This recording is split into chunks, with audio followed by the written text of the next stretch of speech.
Hello Year 11, this is just a video to go through the main character of Piggy from the Lord of the Flies text for your English Literature GCSE exam. As you can see on the right hand side, Piggy links many of the characters together, including Ralph, who he supports and aligns himself with. You've got Roger, who is the person who's responsible for ultimately killing him. And even though the line doesn't suggest it, Jack. And really, I would say it's Piggy that links Ralph and Jack together. And it's their treatment of Piggy, which can allow you a really nice discussion about the types of leaders they are and the way in which they treat their people in their care. Now, here are some of the questions that might come up for you in the exam.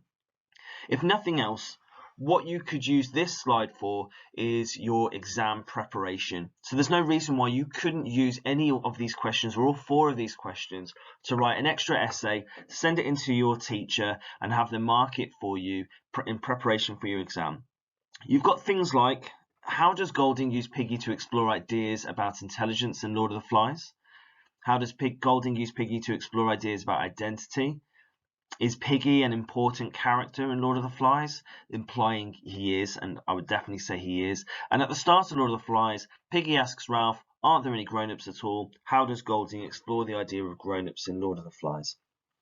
Now, another way you could use this slide is to substitute, say for example, I'm going to underline ideas about intelligence here. You could take out that phrase there and insert another suitable phrase that links to Piggy and use that as an essay question. So even though we don't know and your teachers don't know what the exam questions are going to be, you can use these, what we call thread questions. In other words, we've got the basic format of what these questions might look like. We just don't know what the keywords are going to be.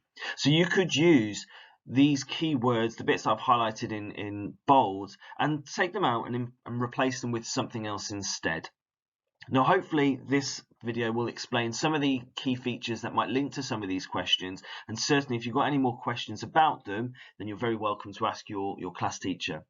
Now, I won't spend too much longer on this slide here, but this gives you, and you're very welcome to pause and go through this slide, and it gives you an idea of what Piggy's role is within the novel. And we start off over here with, when he first appears in the novel, all the way through to when he actually dies down over here. Now, actually, that's not the last reference to Piggy within the novel. In fact, he's referred to on the very last page as well. So even though he is a character, the events are detailed here, you need to be aware that actually Piggy's influence, certainly on the character of Ralph, occurs all the way through this novel, right up to the very end. So in many ways, Ralph and Piggy are linked together on the very first page, and they're linked together on the very last page. And if nothing else, in that last slide where it asks you about is he an important character, there's your answer there. Golding is including Piggy at every moment in this novel. Therefore, the answer to that question is he an important character? Yes, he is. Your job in the exam will be to explain how is he an important character. Now, we've got a couple of suggestions on the right-hand side there about your revision. So you could go through the novel, find short quotations for each event. So literally, your revision could be go to this event, say, in the novel, or this event in the novel. Find some key quotations that you could use perhaps in an exam. You could certainly, I don't think this is an exhaustive list of all the events that occur with Piggy. As I've said before, there are references to Piggy even on the last page. So add more events to the timeline, which give you some information about Piggy. Another thing that you could do is, let's say, for example, you look at this box here and you think, oh, I don't really remember too much about that particular event. Well, then you can be more precise with your revision. And certainly as you get closer to the exam, you might find that reading the novel from first page to last page is not the most effective use of your time. What you should do instead is look for your areas of weakness. So it might be that specific moment in the middle there is an area of weakness. You don't really remember that part of the novel. Well, in that case, read that specific part of the novel and familiarize yourself with it. Equally, let's say you know this part of the novel down here really well. Well, it means perhaps you don't need to concentrate as much on that part of the novel, and you can kind of just skim over it just to keep it ticking over in your long-term or short-term memory. Okay, our first impressions of Piggy. As I've said to you before, Piggy is introduced right from the very start, and I think it's really important that we have we don't hear what Piggy's name is right from the start. What we have is almost like a comparison. The two are being introduced together. We have the fat boy, who, as you know, is Piggy, and we have the fair boy. And notice that they are given kind of a very similar link in the sense that there's the something boy. Both of those adjectives, fat and fair, begin with the letter F, so a bit of alliteration taking place there. And I think Golding is doing that to show us that these two boys are linked. Now, the physical qualities are the ones that Golding introduces first, and there is a repetition of the word fat compared to the way in which Ralph is described with a golden body and the body of a boxer. Ralph is certainly described in what you might say as the stereotypical attractive kind of qualities, the classic kind of person who many people might aspire to look like. So we have immediately the pair of them are, even though there is a link, the two of them are kind of opposites at the same time as well. We've also got, in that first exchange, the importance of what's your name? Ralph. Ralph gives the name. And the fat boy, notice, we've still got that repetition, the same phrase, waited for his name to be asked, but the proffer of acquaintance was not made. So in other words, Ralph is not asking Piggy's name. And there's that. Now we've got the establishment of a separation of power. Ralph is using names, and Golding has demonstrated the importance of names and identity right from the start, and showing that Piggy is not being given that same opportunity as Ralph is. But we've also got here, the fair boy called Ralph smiled vaguely. Now you've got to ask yourself the question is, why is Ralph smiling at this point? He's been asked his name, he's given his name, but then Ralph doesn't ask his name. Now my suggestion to you is Ralph is smiling because he's deliberately not asking Piggy's name. So even though lots of people might talk about how Ralph is really fair, really equal, really considerate, we've actually got, even before Jack is introduced, that Ralph is looking for and taking advantage of Piggy's lower status within the novel.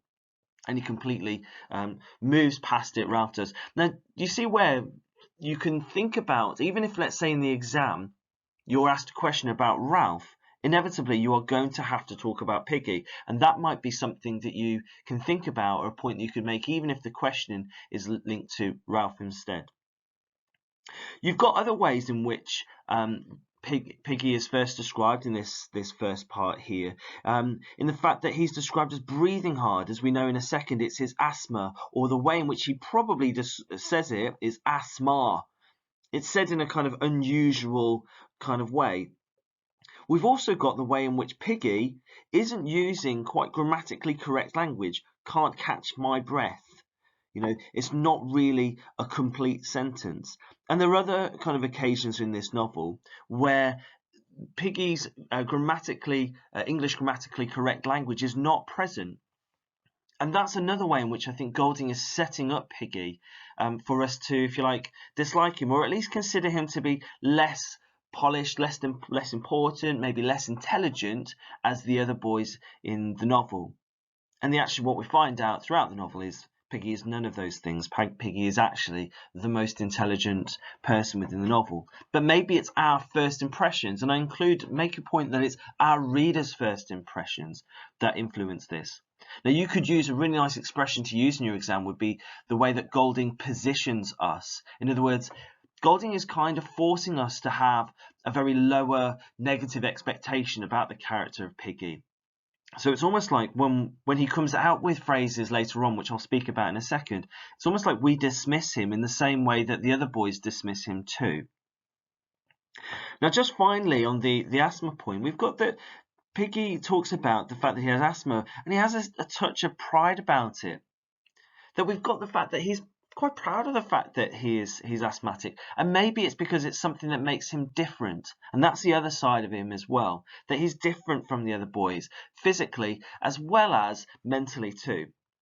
Now finally, we're told that he wears specs, and he's been wearing them since he was the age of 3, and in fact, although it's not on this extract here, the description for him is that he wears thick spectacles.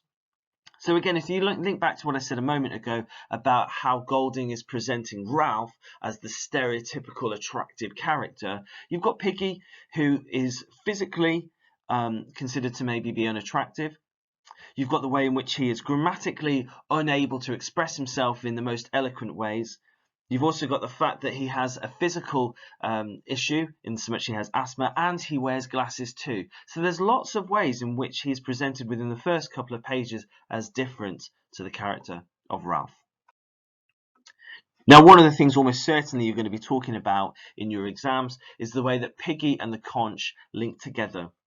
And these two different extracts from different parts of the novel, I think, partly demonstrate that you've got Piggy gets his confidence from holding onto the conch. And he is the one who, if you like, holds on to this idea of democracy and civility, more so perhaps than any of the other boys at all. You've got the fact that he has a right to speak, and that's what the conch is there to do, is to give them the right to speak. But actually what you'll find is whenever Piggy is speaking, the other boys are laughing or speaking over him or telling him to be quiet or to shut up.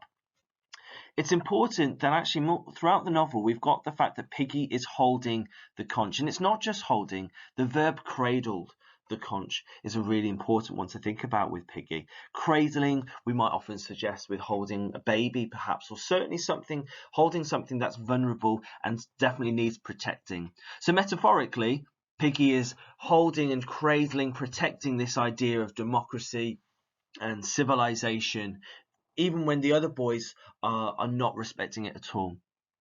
Now, the next extract down here is the part that you hopefully are already familiar with. It's Piggy's death, a really crucial part of the novel, and it's certainly a part of the novel that I would recommend you are reading the night before your exam, and certainly maybe the morning before your exam.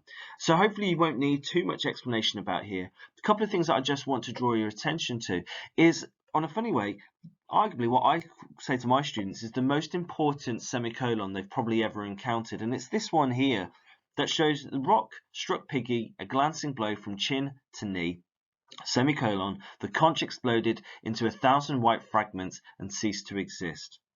Now, semicolons are used to join two sentences about the same topic together. Now, in some ways, this is an incorrect way of using a semicolon because the first part of that sentence is about Piggy and the second part of that sentence is about conch. So strictly speaking, the semicolon is perhaps being used incorrectly, but I think Golding is doing that deliberately to show that actually these two things are about the same event, that Piggy and the conch are the same, that when Piggy and the conch die, it occurs together. They aren't two separate events here, they occur together. So that whatever you can say about the conch and what that represents and symbolizes, the same can be given to Piggy. So therefore, you might suggest that although Piggy doesn't literally explode into 1,000 white fragments and cease to exist, the fragility that the conch represents could certainly be applied to the character of Piggy too. We've got at the end here of this extract, and the sea breathed again, the use of personification to sort of talk about how the sea and nature has this sort of human characteristics, in a long, slow sigh.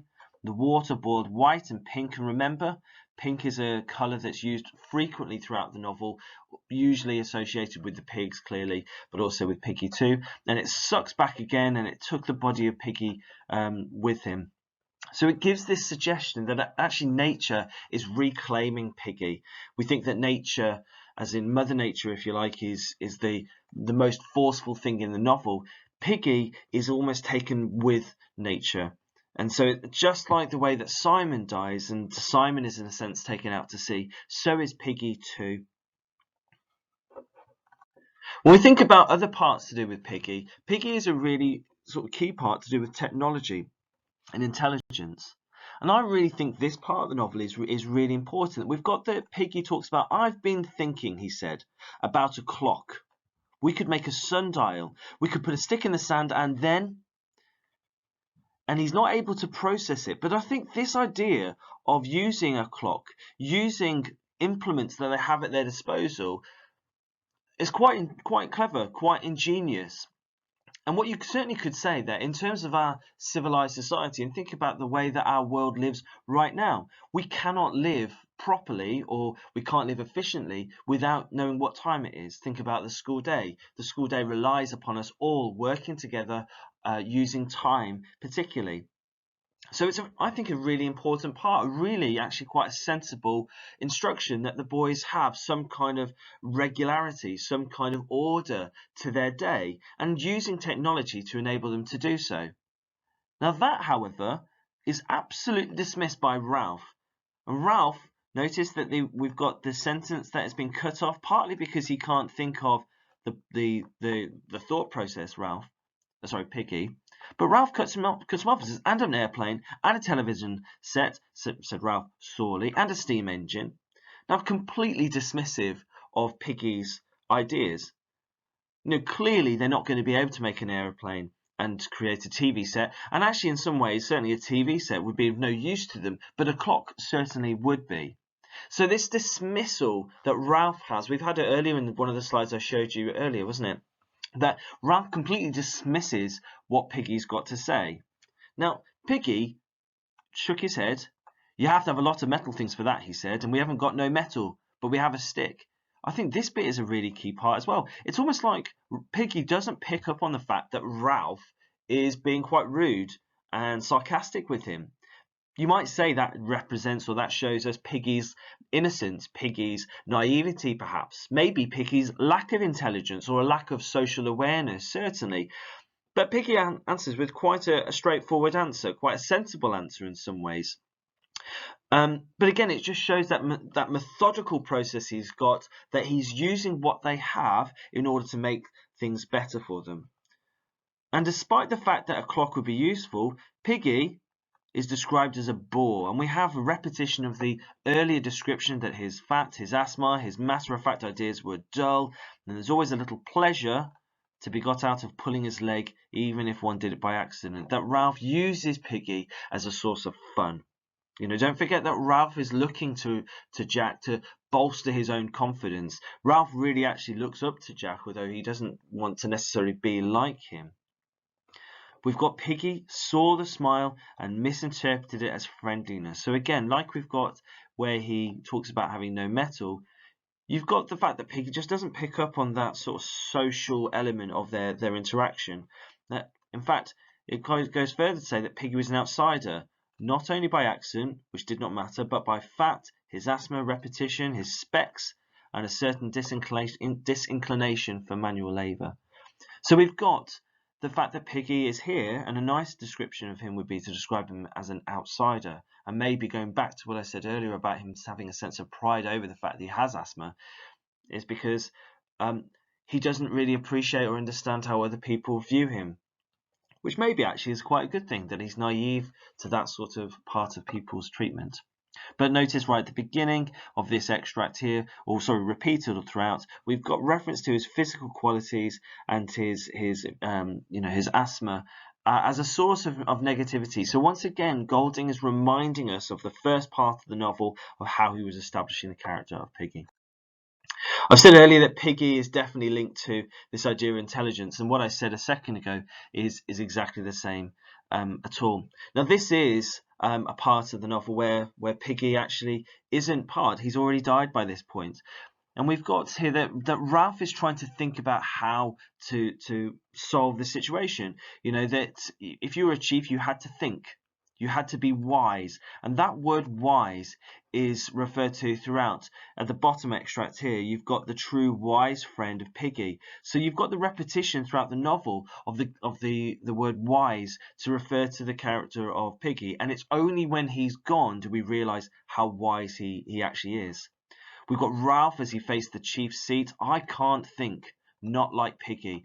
And just like I said to you a second ago about the way in which Ralph was really dismissive of Piggy's thinking, he only fully appreciates it now that he's gone, now that Piggy's gone. Again, you've got the repetition here. Piggy could think. He could go step by step inside the fat head of his. Still, we've got some criticism there of Piggy.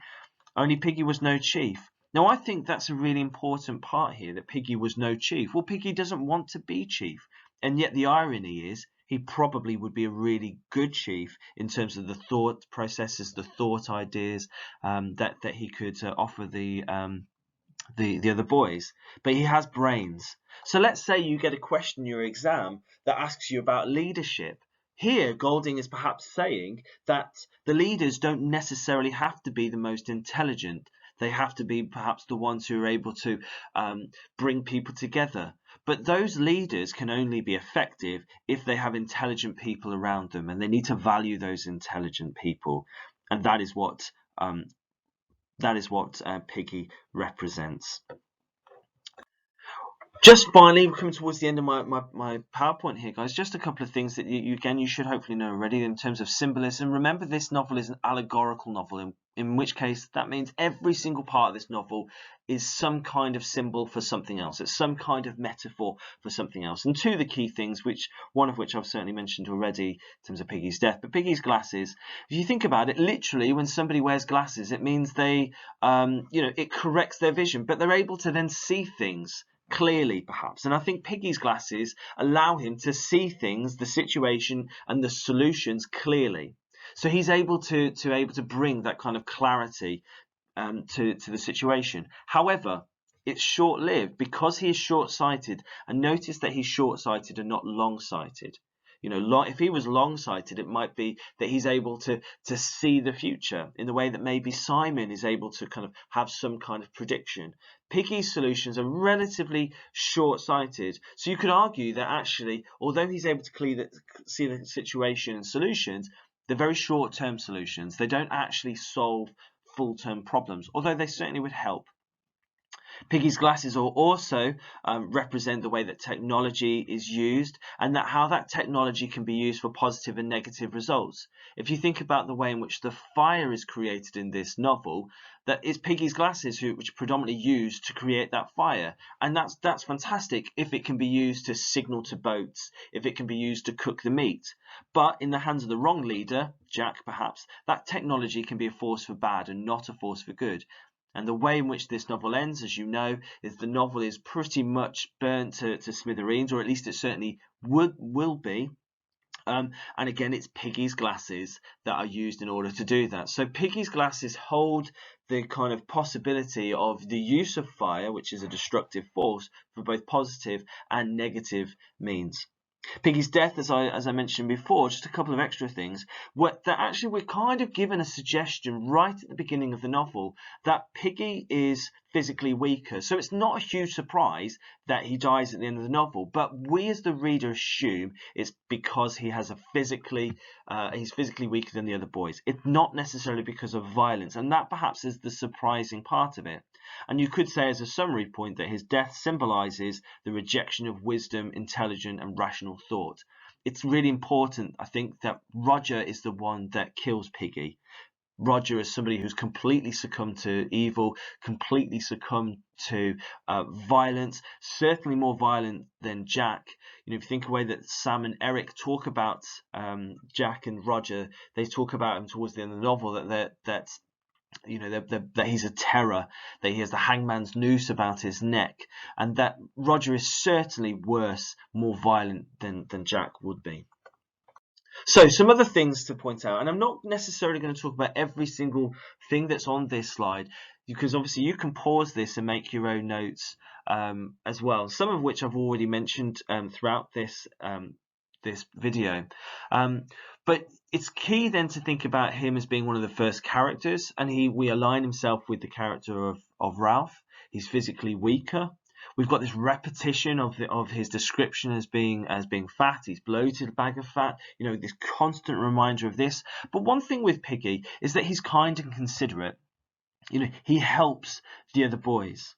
So he helps the boy with the birthmark talk about the snake thing. He kind of helps him through it. He kind of guides him through it as well. And one thing we can say with Piggy, that he does treat people with respect, and he wants people to be called by their proper names. We have, as the boys are first meeting, we have Piggy talking about how they need to get to know each other. They need to make a list. They need to get a sense of order and organization. And in many ways, that's what Piggy links to.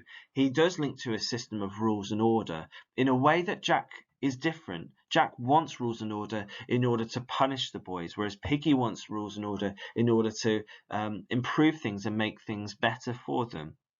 A nice quotation in the middle there is that life, according to Piggy, is scientific. So he has this sort of rational method approach to it. But as I said earlier in this video, he also doesn't have a sense of being able to form relationships with other people. He doesn't really understand how those things work together. He talks about one of the things I haven't mentioned here in this video is the way in his reaction after the murder of Simon that Piggy actually is able to say the words murder. You know, we murdered Simon in a way that Ralph isn't able to. Ralph is not able to admit that he has committed such an awful act. And I think that shows a level of maturity about Piggy, that he's able to recognize those sorts of parts of the way in which they act together.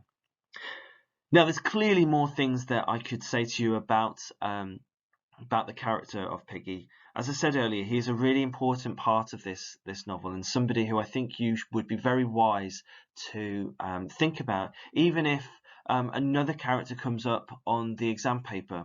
As I said earlier, no matter what question comes up, let's say you get a question about Ralph or you get a question about Jack, the treatment of Piggy is a really critical part of their characters, the way that Golding presents the characters.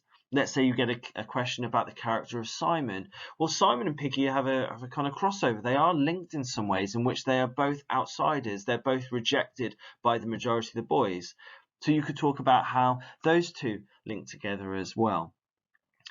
Piggy links to the way that adults are made are referred to throughout the novel as well. And one thing actually that I haven't spoken about is Piggy's aunt.